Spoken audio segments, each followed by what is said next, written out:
복잡하고 어려운 행정 이야기를 쉽고 재밌게 전달해드리는 세상 행정원 이야기의 성혜입니다.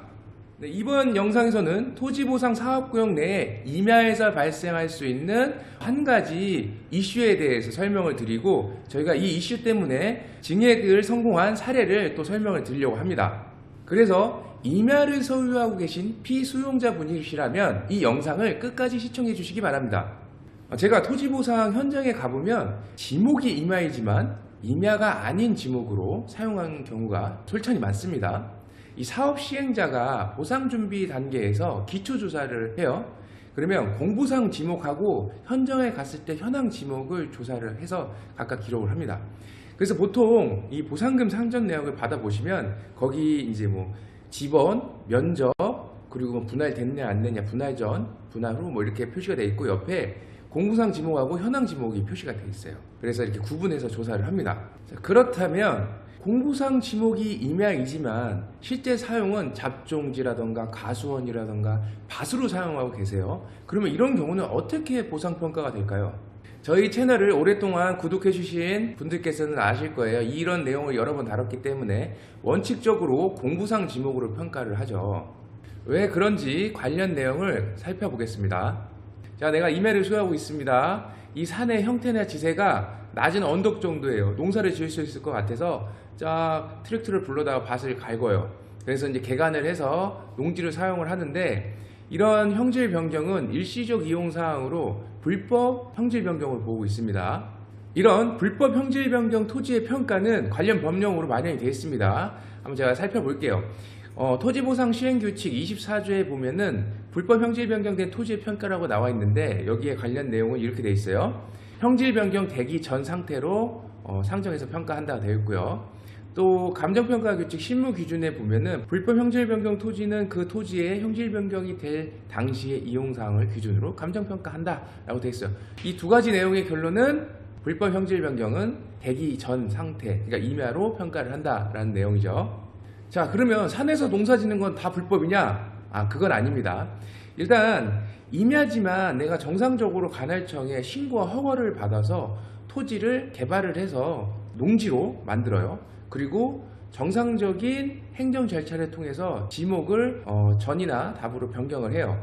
그렇다면 감정평가가 들어갈 사항이 놓였을 때도 지목이 당연히 전이나 답으로 되어 있기 때문에 평가도 전 답으로 합니다. 그런데 왜 이렇게 정상적인 절차가 있음에도 이거를 변경을 안 해놔서 임야로 평가받아서 손해를 보느냐? 그것도 이유가 있죠. 이게 이런 개발 행위를 한다고 하면 이제 뭐 토목 공사비도 들어갈 거고요, 행정 절차비, 세금 들어가니까 비용이 많이 들어가니까 이런 절차를 걸치지 않고 그냥 불법 형질 변경을 하는 경우가 많습니다. 그리고 실제로 현장에 가서 이런 부분을 검토를 해보면 열에 7, 8건은 불법 형질 변경이 맞아요. 그런데 공부상 지목은 임야이지만 농지로 인정을 받아서 농지로 평가받는 경우가 있어요. 오늘의 핵심 내용인데요, 그 부분에 대해서 설명을 드릴게요. 딱 정답을 드릴게요. 1962년 1월 19일입니다. 1962년 1월 19일 이전부터 공부상 지목이 임야이지만 현재까지 농사를 짓는 농지로 사용 중이라면 전화로 평가받을 가능성이 높습니다. 그런데 1962년 이전부터 농사를 지었다는 걸 어떻게 증명을 하느냐? 이제 가장 간단한 방법은 항공사진이죠. 우리나라 최초 검색되는 항공사진이 1966년부터라고 해요. 그래서 이제 1966년 뭐 이전 사진이 있다면 보면 되고, 뭐 66년부터 사진을 이제 비교를 해야 되죠. 그런데 가끔 이제 군부대 근처, 지금은 군부대가 없는데 과거 오래전에 군부대가 있을 수도 있어요. 내 땅 근처에. 그런데 이제 군부대 근처면 이런 건 또 검색이 안 돼요. 그래서 찾기가 매우 어렵습니다. 그래서 이 부분은 이제 과거 사진을 거슬러 올라가면서 봐야 됩니다. 그러면 여기서 또 하나 궁금하죠. 왜 1962년도를 기준으로 하는지. 그 이유는요, 1962년도에 산림법이 시행됐어요.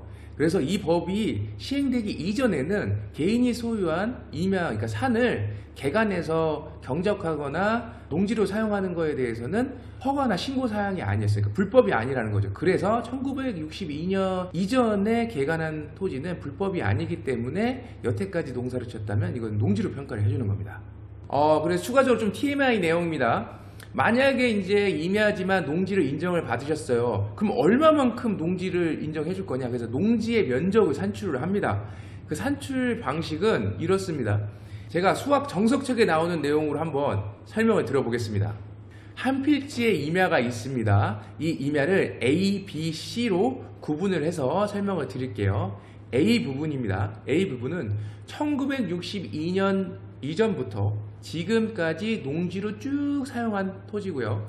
B 부분입니다. B는 1962년 이전부터 농지를 사용을 하다가 후손들이 관리 소홀로 일부가 다시 임야화 됐어요. 산처럼 보이게 됐고, 그 다음 C 부분은 1962년부터 그냥 쭉 임야였는데 최근에서야 후손 한 명이 내가 여기서 고구마 농사를 짓겠다 해서 개간해서 농사를 지은 부분이에요. 그래서 이걸 가지고 농지 산출 면적을 계산해보면 이렇게 됩니다. C 여집합의 A, B 교집합이다.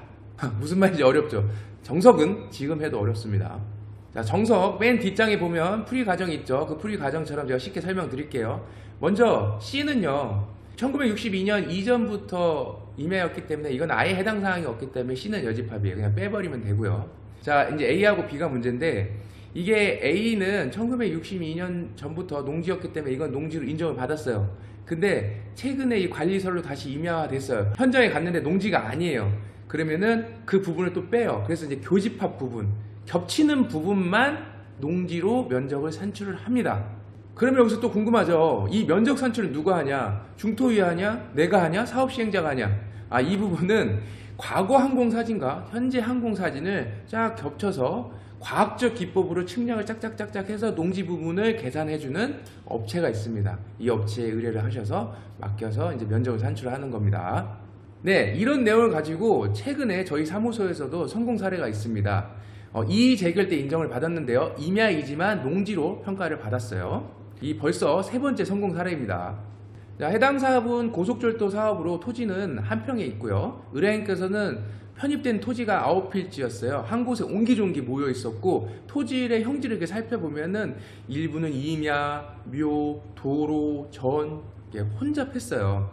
근데 이제 저희가 검토를 하면서 이 부분에 대해서 조금 다퉈볼 만하다 해갖고 제가 몇십 년, 한 60년치 항공사진을 쭉 비교를 해갖고 이게 62년 이전부터, 그러니까 66년 항공사진 이전부터 임야이지만 전으로 사용 부분이 있더라 라고 해서 그 관련 자료를 첨부를 해서 주장을 했습니다.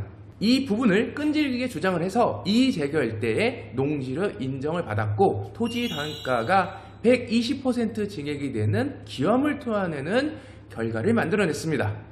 세부적으로 살펴보면 수용 재결 때에 이 임야의 토지 단가는 14,800원이었어요. 그런데 이 임야를 농지로 인정을 받아서 평가를 했더니 이의 재결 때 단가가 32,600원이 나왔습니다. 그래서 이제 120% 이제 단가상 증액이 됐고요. 인정받은 사실을 잠깐 살펴보면요, 내용은 이겁니다. 이제 관계 자료, 저희가 주장했던 내용, 사업시행자의 주장, 그리고 항공사진, 그 항공사진을 판독한 결과를 보니 62년 이전부터, 이제 항공사진이니까 66년 이전부터 농지로 사용한 부분이 맞다. 그리고 사업시행자도 인정했다. 그래서 농지로 인정해서 평가해준다 라고 재결서에 나와 있습니다. 자, 토지보상에 편입되는 소유자 분이시라면, 그리고 임야를 소유하고 계신 분이라면 한 번쯤은 이 내용을 알고 검토해 보시면 좋겠고요. 혼자 하시기 힘드시다면 연락 주시면 저희가 도움을 드리겠습니다. 제가 준비한 내용은 여기까지고요. 다음에는 가치를 업, 행복을 업 시킬 수 있는 좀 더 유익한 정보를 준비해서 찾아뵙겠습니다. 시청해 주셔서 감사합니다.